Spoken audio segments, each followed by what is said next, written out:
I mean, wherever we went. And one day I told you the story, and Dick said, "We're stars." And I said, "There's only one station. They have to watch us." That was my song. This business eats money and picks its teeth with $1,000 bills. It was the first station in the country built for color from the ground up. The Big Ape was not organized like any station I have ever worked in before. And I wound it up and I thought, well, I wonder how I did.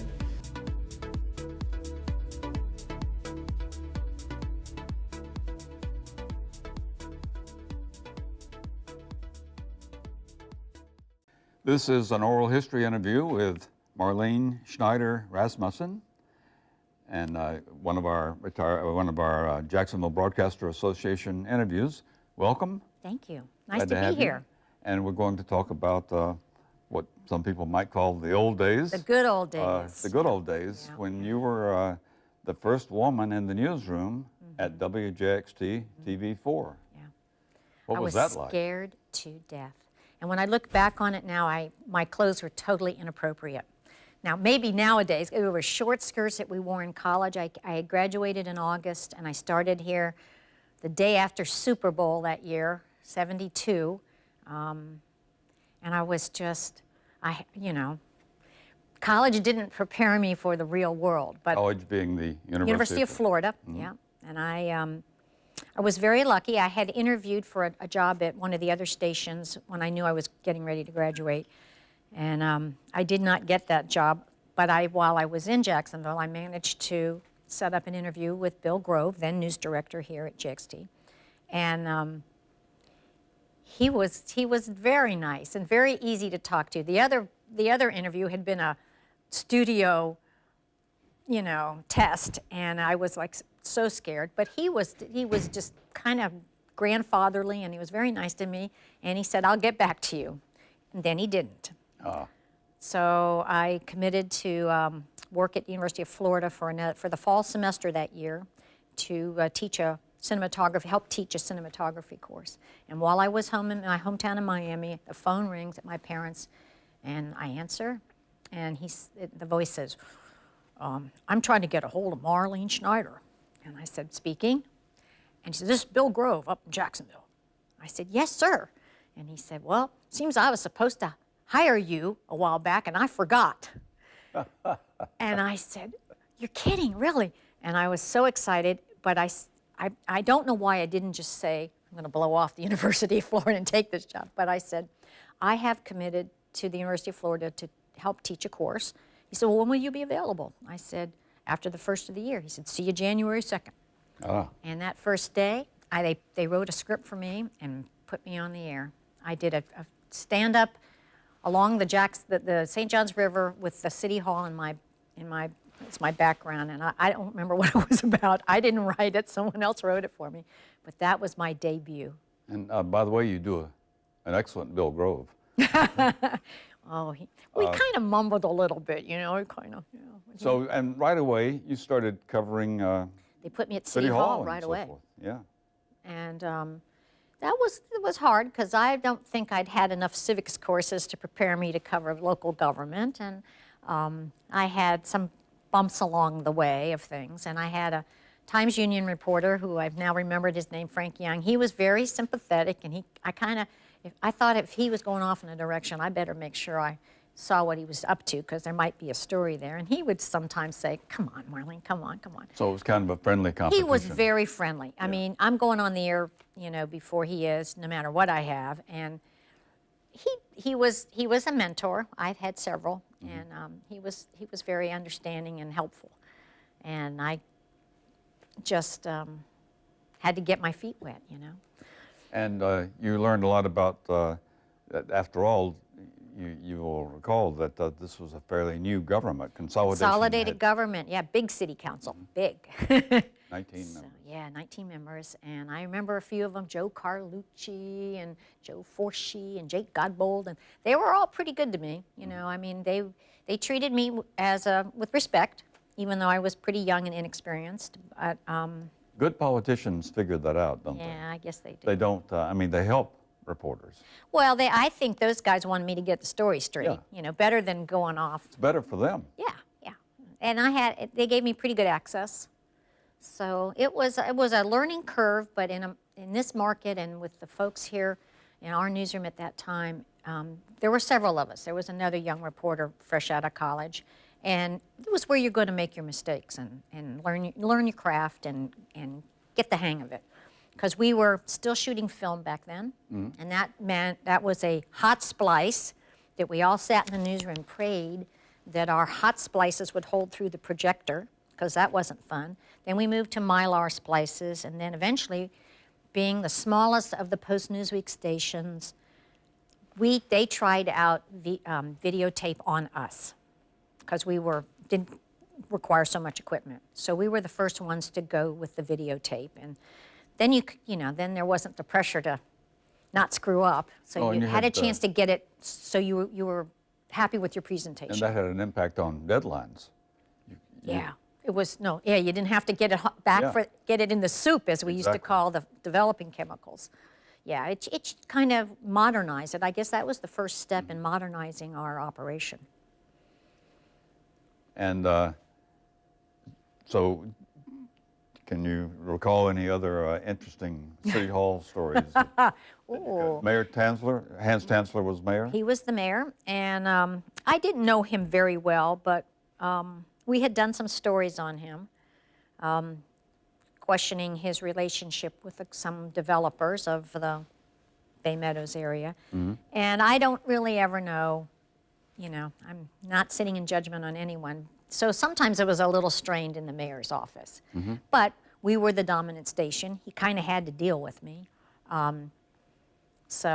my worst experience, and the one that you all forgave me and let me make that mistake and go on, was I was covering the State of the City address that Mayor Tanzler was giving to the council. And I had a sound man down there. We were shooting film. And I wrote down everything: more money for police, more money for schools, more money for this. And I went back and did my story for the 11 o'clock news. Well, the next morning, Frankie Young from the Times-Union had this headline: Mayor proposes tax increase. I totally missed that. I did not know what ad valorem meant. I totally missed it. He was going to pay for these increases to these departments by an ad valorem tax increase. Well, the then news director, Ernie Mastriani, called me and he goes, "Were you at the same meeting?" Were you? Yes, I was. He said, "Don't cry. Don't you dare cry." I went, "Ooh." And the more he said, "Don't cry," the more I was about ready to tear up. But he said, "Just leave, go, go, go." So he never sent me home or penalized me in any way, but I learned a very valuable lesson, and that, pay attention, and if you don't know, ask. So Ernie and Bill Grove and others were good mentors. Absolutely, yeah. Bill Grove was kind of the fatherly type. He wasn't that active in the newsroom day to day, in the preparing of scripts and all that, but Ernie was.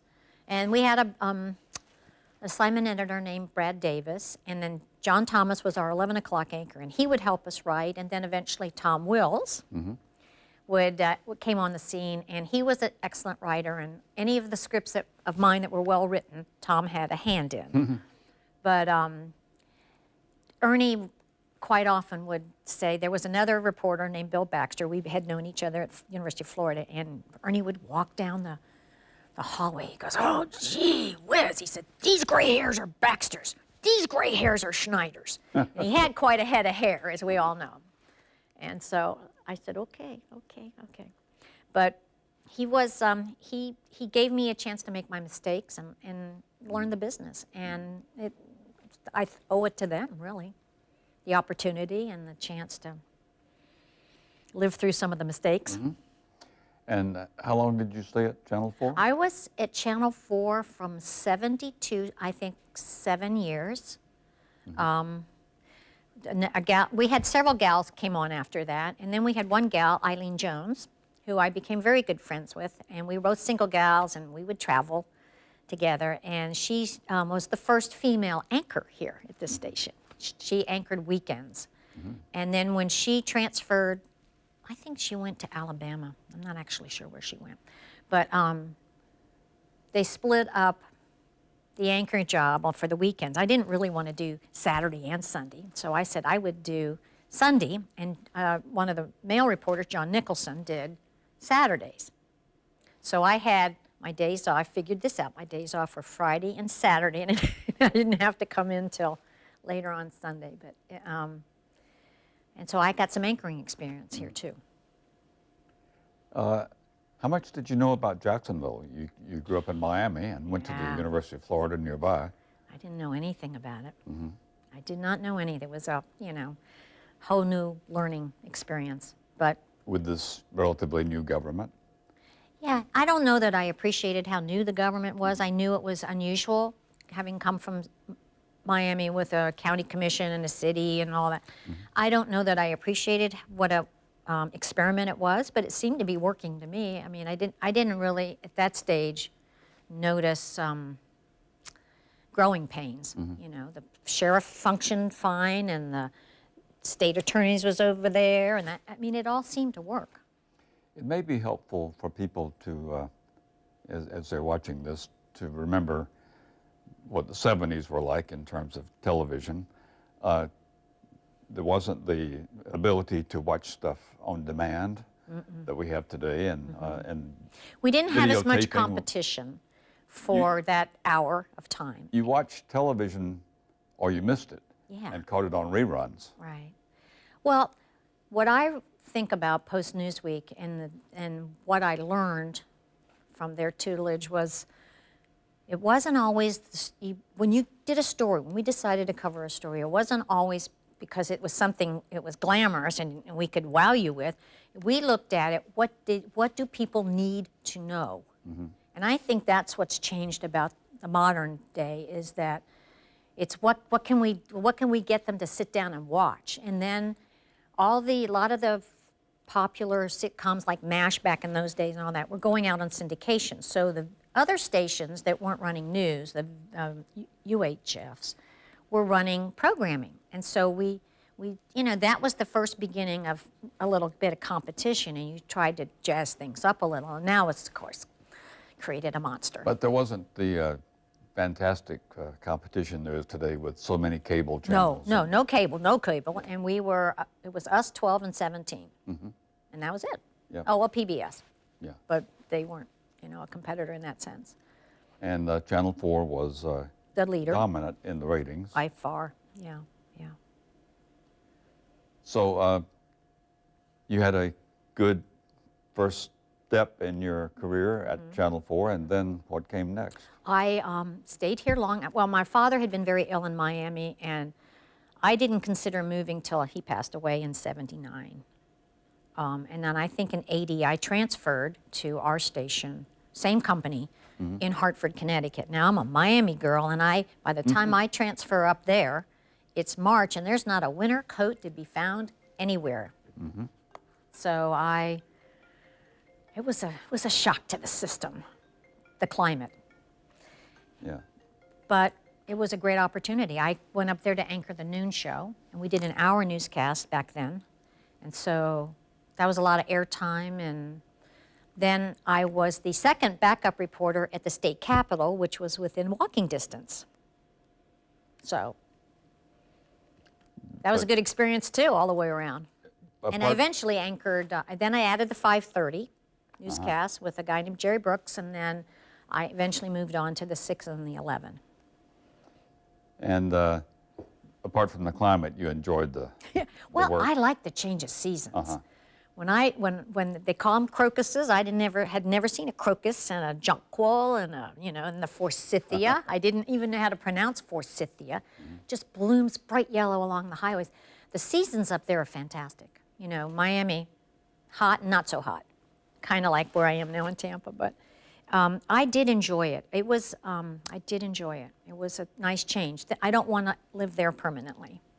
And the station in Hartford was a post-Newsweek station. Yes, it was, and also the dominant station. And so, and there was that meant something, that there was going to be the same kind of serious attitude Yes. toward Yes. covering news, investigative reporting, and I've never been an investigative reporter. I've been a political reporter. So we had a gentleman named Don Smith, who was our chief political reporter. But sometimes there was just so much going on, and so when I got done with the noon show at 1 o'clock, I'd walk over to the Capitol and do what he didn't have time to get to or something like that. So we were a good team in covering. But political coverage was stressed. I mean, that's what people needed to know. And it wasn't fluff. And, you know, we always, when they produced a newscast, there was always a story at the end called the kicker. And that was your fluff, your funny human interest or clever story. But that was not usually part of the overall broadcast. So you adjusted to, you didn't start out wanting to be an anchor necessarily. You were No, I just, a reporter. Yeah, I was a reporter. I think I should have stayed a reporter. I think I liked getting out of the building more. But the money was in anchoring. So I got, you know, swayed by the, you know, you got promoted, you got your picture on the billboard. There's just, you know, it's a little more glamorous. So I kind of fell for that. So, but that was a good experience too. I had some great co-anchors. And next in your career? Well, I got kind of tired of snow in March, and I decided to try a big market, and I had a good friend that had been a producer at FSB in Hartford, and she had moved to New York, so I would go down and spend some time. I did not care for New York City. I couldn't imagine working in New York City or living in New York City. I had a horse back then and a car, and I said, So I got a job in Los Angeles at a station. KHJ was one of the independents, and they eventually were purchased by Disney, so they are KCAL now, I think, KCAL. But they put on a 9 o'clock newscast. So I was living in Orange County with some friends, and it was quite a drive. So the 9 o'clock newscast was great because then I didn't have to go in during rush hour. Right. I don't know how people in California, I couldn't, you know, after a year and a half, I said, I am in the wrong time zone. I'm in the wrong time zone. So I had a news director, assistant news director in Hartford, who was now, I had an agent then, because LA is very unionized. Send these tapes out, see where you can get me. And I got a late night phone call one night. He says, hey, this is Ken Middleton. I said, Ken? He was my assistant news director in Hartford. He said, yeah, I'm in Tampa now. He said, I didn't know you were in LA. I said, well, yeah, well, he said, you want out? I said, yeah. So he hired me to come back to Florida, which I wasn't sure I really wanted to do, but I knew I wasn't going to go back to Miami, but I didn't really know that much about Tampa either, to be honest with you. And I worked there for 4 years till I got pregnant and kind of needed to have a less, well, I was hired there to do the noon news, and then a new news director replaced Ken, assigned me the morning show at 6 a.m., and that was not a shift that I ever got used to. It was just not a morning, that early of a morning. That's more like the night. You got to go in at, 3:30 or 4 o'clock in the morning, and you're going on the air at 6. You got a producer and a crew overnight writing scripts, but you got to go in and kind of fine-tune them for your style. I just really hated that. So eventually I retired. And then I just did, production work and private on-air stuff. Not TV, video work. And I guess growing up in Miami and working in Jacksonville and Tampa Bay area, you've had a pretty good sampling of life in Florida. All you need is Orlando and the Panhandle. No Orlando and no Pensacola. Well, Miami, they called it back then. Yeah. It was totally different. Sleepy little city. My mom worked for an OBGYN, and quite often the patients from the Everglades would pay in stone crab or eggs or something. It was a sleepy little town back then, and not the glam city it is now. And I just didn't want to live there again. That's like going home. Tampa reminded me of the Miami I grew up in, because we have the cafe con leche and the, the Cuban coffee, and I like all that, but I didn't want to have to speak Spanish. And once my daughter was born, my mom moved up from Miami to Tampa, where she lived out her years. So I remember I was in the newsroom in Tampa, and all of a sudden one of our reporters comes up to me and he says, we've been waiting for you, because all you new people, because I was from LA, they just thought, think you're hot stuff. He says, We've had the producer give you names like Micanopy and Okeechobee, and he says, and you got them right. He said, did you study before you came here? I said, Mark, I'm a Gator, you know, and he went, oh, I said, I'm from Miami. I went to Florida, you know. Right. First job in Jacksonville. But So, yeah. you understand what that, why that question would be asked. Oh, yeah, because, I mean, how many people call it my canopy first or whatever? Or even in Jacksonville, they sometimes don't pronounce the name of the county correctly. Duval. I instead never of pronounced Duval. I never pronounced it correctly. I didn't say you did, but some people, I called it Duval. Oh, they said Duval? oh yeah. Oh, no. People who don't know. Oh, I didn't. That's not. Yeah. That wasn't a hard one for me. I think I already knew that. Well, you did have a certain edge there, being with Yeah. your roots in Florida. Oh, yeah. How did you, how and when did you decide that journalism, broadcasting would That's be a good question. I was there for the College of Education, and you had to take one TV course in the College of Journalism as part of your undergraduate work. And I took beginning television, and I thought, you pull the button and you push the button. How hard can this be? And I had a professor that wasn't easy to talk to, and I got a D, my only D in college ever. I graduated with honors, my only D. And it was all about the tubes and the this, and it was very engineering kind of talk, and I didn't ever get it, and the way he taught it, I never got it. So I took television 2. I said, wait a minute now, how hard can this be? And I got an A, and so then I was thinking advertising, because it sounded, back then I wasn't really all about kids, and I thought teaching you need to have some feel for children. And I had this professor, Don Grooms, who you had to take on a news course. University of Florida had WUFT, I think, University of Florida Television, and we did a 15-minute student-produced and operated newscast.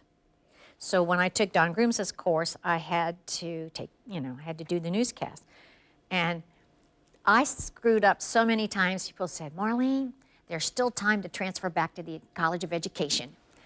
You're not cut out for this. Wow. But Don Grooms came to me and said, I would want you to consider taking this course again as a special study. You'll get credit, and you'll do this, you'll be doing the newscast and on a regular basis and get used to it.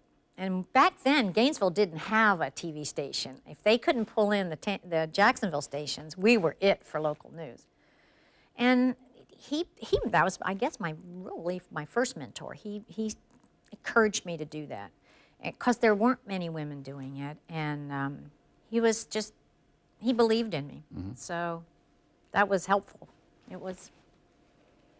I kind of forget. He stopped one time. I'm walking into the newsroom in Connecticut. I walk into the news. Now, Don Grooms was part Cherokee Indian, or Seminole Indian. He was, he had dark hair, he was dark skin, he was very distinctive. And I walk in one morning at 9 o'clock, and there he is standing in the middle of my newsroom in New England. I said, Professor Grooms, what are you doing here? And he said, well, Marlene, I was driving up the coast with a friend, and I just decided to stop in and see somebody who's making a living out of what I taught him.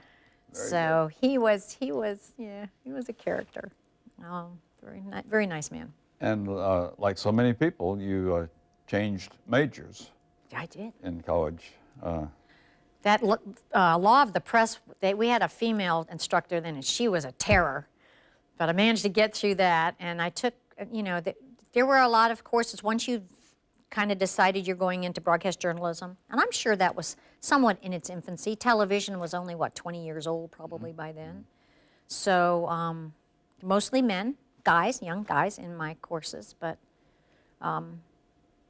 it was, I don't know, it was kind of I got bitten by the bug, that WUFT 15-minute newscast, and I was a star if I could just get my words out, which was, you were nervous, and it was easy to mumble jumble. So. Let's talk a little bit about your family. Okay. You met your husband in the Tampa Bay area. Yeah, I was single for a long time, and my mother was starting to worry, and she was she was resurrecting past boyfriends that she didn't like. And she'd go, what about that? I said, Mom, you didn't like him. She goes, oh, he wasn't so bad. But when I moved to Tampa, there was a gal I'd gone to college with living there, and we hooked up. She saw me on the air and introduced me to a couple of other people that were in town from Gainesville and that lived in Tampa. And so one of them's husband had a friend going through a divorce. And there was this big fancy party coming up in Tampa called the Pavilion, and it is the party. And so she called me and she said, I'd like to fix you up with my husband's law partner. He's going through a divorce. I said, well, how old is he? She goes, he's our age. I said, oh, he'll want something much younger. And she said, no, he's going to want somebody he can talk to. I said, well, okay. I went out. It was white tie, so I had to have a long dress. I went out. I bought the dress, did not cut the tags off, just in case something fell through. And we met for a dinner ahead of time, and he'd been married that whole time. I'd been single. And so he was down in the scotches like no tomorrow because he was nervous. And I thought, well, that's kind of endearing. And he just turned out to be a nice guy. I remember I lived in a high-rise apartment building, and I came down the elevator to meet him for the first time. And I looked around the lobby, and I looked over, and I went, oh he's kind of cute. And he didn't date anybody else. I'm sure everybody told him you can't marry the first person you date after you're divorced. Mm-hmm. But we did, and 26 years later. Mm-hmm. Yeah. And children? I have one daughter, 24, and she went to University of Michigan undergrad, and she transferred. When she graduated, she got a master's acceptance at University of Arizona. She is in anthropology with an emphasis on ancient Roman archaeology with the little brush, you know. And when we would take her on vacations someplace nice, and my husband would say, nah, another pile of old rocks, you know. We went through Athens for her 13th birthday, and it was a lot of piles of old rocks over there. But she was fascinated. You didn't try, or you didn't want her to go into broadcasting? No. Well, she did come with me when I was doing some video work. She did come with me one time when school was out and I had a taping session, and they sat her down and she read the prompter and all that. And she goes, oh, that's not so hard. Thanks, okay, Claire. But she started to Google some of my, I guess that stuff is still out there. She found a promo for all the crew, all the anchor teams in Hartford. She found that out there somewhere. Mm-hmm. And she found a weather forecast with my weatherman in Hartford named Charlie Bagley. Charlie. I'd say, Charlie, my name is Marlene. I said Marlene. He couldn't hear it. He was so Boston. But he was, they were great people to work with. I've really always pretty much had really good people to work with. Mm-hmm. We're a family. We partied together. We did here in Jacksonville, that's for sure. And I just went by the old bar we used to frequent. Mm-hmm. So it was a good time, I have to say. It wasn't just all hard work. We supported each other. We helped each other, when we had bumps along the road and something didn't turn out right. So I've been very lucky. When you have the opportunity to talk to young people about a broadcasting career, what kind of advice do you give them? Wow. I think it's tough now. I don't think I'd be successful in it. I mean, it's changed. It's focus. Like I was saying earlier, we told people what they needed to know, and now it's really entertainment. And the women on the air, when we used to be a rarity, are now probably maybe even in the majority, but we sure do dress different. I had a producer in Connecticut who used to get mad if my bangs touched my eyebrows. No sleeveless tops. I mean, it was, you kind of wore the little bow ties on the things and mostly jackets. And now these gals wear the tight, form-fitting outfits, and I think that's required now. And so I don't know what I'd tell a young person. Depends on if they want to be a star, That's maybe a better way to do it than being a journalist. I'm not sure I would promote TV news as much as I would have when it was more journalism. I don't know that it's as much journalism as it used to be and should be. So any other thoughts on comparing the broadcasting business of 2017 to The old days? 1970s? Wow. Well, I mean, everything's going to change. It has to evolve. Cable was a huge game changer for all those avenues of other product out there to watch, to listen to, you know. So I was telling some folks earlier that I was very, very, very liberal when I first came out of school, as many students are. Back in the day of Kent State and Tiananmen Square, most of those protests were students who kind of believed in a better life. I believed in busing to achieve racial integration. I believed in a colorblind society, that you would say the guy in the plaid shirt, not the black guy or the Asian man. Or I really believed in that, and that's not going to happen in my lifetime, if ever.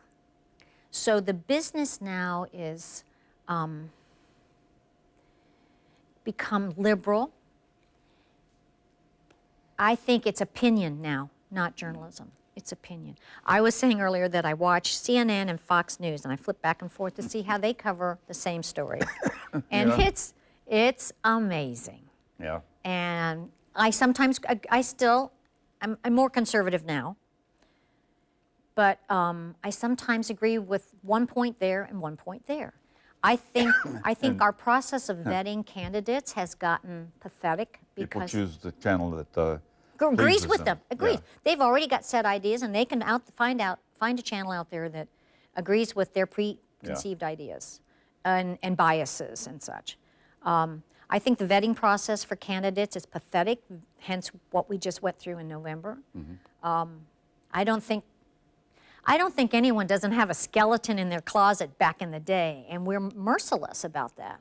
You know, if some in the media don't like you, they'll hammer that and dig up more stuff. And I don't even know what fake news is anymore. I don't really know what that means. There's just so many sources of news that have no authenticity for me.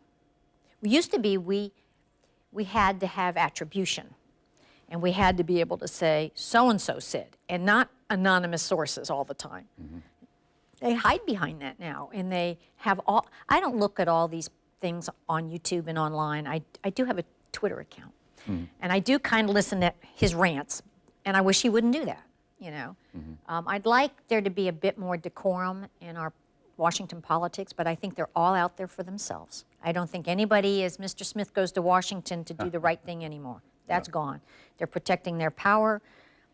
We're not going to consider a Supreme Court nominee till the next administration. You know, I mean, they just dig in, and I guess they're playing to their own constituency. It's not me. I'm not part of that, but maybe. I think it's a mess out there kind of right now. Now, I don't think it's so bad at the local level, but the national level is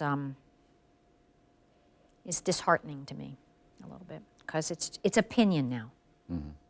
It's opinion. It's not always fact. I don't even know when they're right or they're wrong anymore. I don't know how to verify it. So that is hard. yeah. I mean, you get a lot of opinions, and I guess you choose one that sounds right, but I'm not 100% sure anymore. So my husband and I have some very spirited political debates. Very spirited. Well, any other thoughts about your career, Well, Channel 4? I think I talked with some folks earlier about the glass ceiling for women, and I think I benefited from the trend now.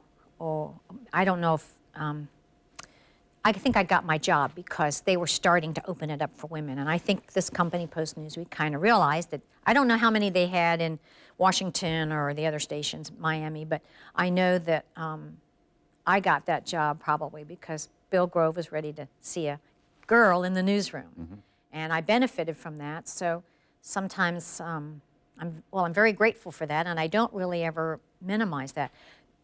I never wanted to be in management. I never wanted to be news director, and now there's tons of women doing that. So I don't know where the glass ceiling is in news anymore. There's probably more women on the air now. Well, as many. It's certainly not a question anymore. And I'm not sure that even the diversity is a question anymore. I think it's pretty well represented. I think everybody realizes that. But I was lucky. That was when it started, 1970s. Because we had a string of gals in this station after me. They came and went while I was still here. And the idea was this was the kind of market you could learn. You know, you could. Not in this building. The old building. Yeah, Right. yeah. You reminded me of a story that we were doing. They were painting our tower here, and we did a story on it. And I kind of forgotten that. I rode the elevator to the top and climbed out to interview the painter. Oh my goodness. Yeah, my parents didn't want to hear that one too much, but I said, "Oh, well." You had no acrophobia, fear of No, heights. I get motion sick. So if it had started to sway too much, possibly. Yeah. But no, I didn't. That didn't bother me at all. It was exciting actually to be that high up. I thought pretty cool. Quite a view of the city. Yes, quite a few. Yeah. But the city has changed. Yeah. When I lived here, I lived at Bay Meadows, and I rode my bike on the J. Turner Butler because it was only finished to UNF and there was no traffic. It was the safest place to ride a bike in town. And when we had a reunion 10 years ago or so out at the beach, I took it all the way to the beach and saw all the development. So the city has changed dramatically. Yeah, we used to call it when we were young and single, J-No Actionville, and I don't think that applies anymore. I think it's pretty much come of age. But there's still the old buildings downtown that I remember coming across the bridge.